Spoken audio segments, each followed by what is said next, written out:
We have a mass spectrometer. That mass spectrometer is going to be used to steer particles with a magnetic field of 100 millitesla.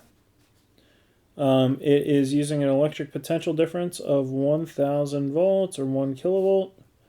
And we're looking at protons. So the mass of a proton is 1.67 times 10 to the minus 27 kilograms. And those have charges of E, the fundamental unit of charge, 1.602 times 10 to the minus 19 coulombs. And for this example, we're going to look for X, which is, if you look at the notes, X is equal to 2 times the radius of the circular path that these protons take.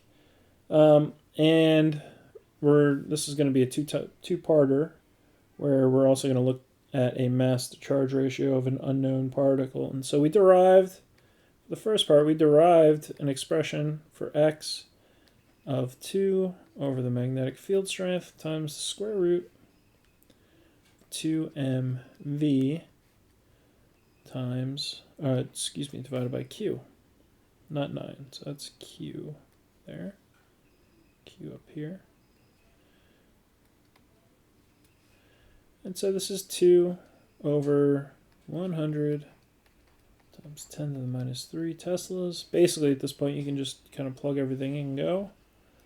It's going to be 2 times our mass, which was 1.67 times 10 to the minus 27 kilograms, times 1,000 volts, all over our charge, which is 1.602 times 10 to the minus 19 coulombs.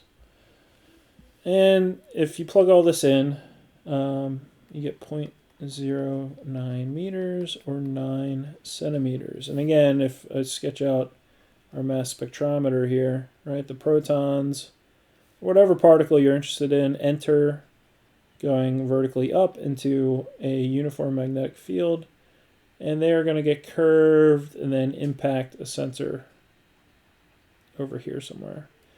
And the distance that we just calculated is this distance x. So that's 9 centimeters. Okay, and for the second part, we're going to say if x is equal to 18 centimeters, then what is the mass to charge ratio? So the mass to charge ratio, and I got to plug my laptop in soon, is going to be m divided by q. And it's a value that was of interest to people like Rutherford and folks that were interested in the properties of atoms back in the day. All right, so we're going to start from the same location, and now we're going to solve this for the product of m over q, and so this becomes x squared equal to 4b squared times 2mv. Let's see if we can do this before my laptop dies. And so we get an x squared b squared over 8 is equal to m over q times v. So m over q is equal to x squared b squared over 8v. Plugging all that in, x squared is 0.18 meters. B squared is the same as what we had before, 100 milliteslas, 1,000 volts. We get 4.05 times 10 to the minus 8 kilograms per coulomb, mass per unit charge. And we did it.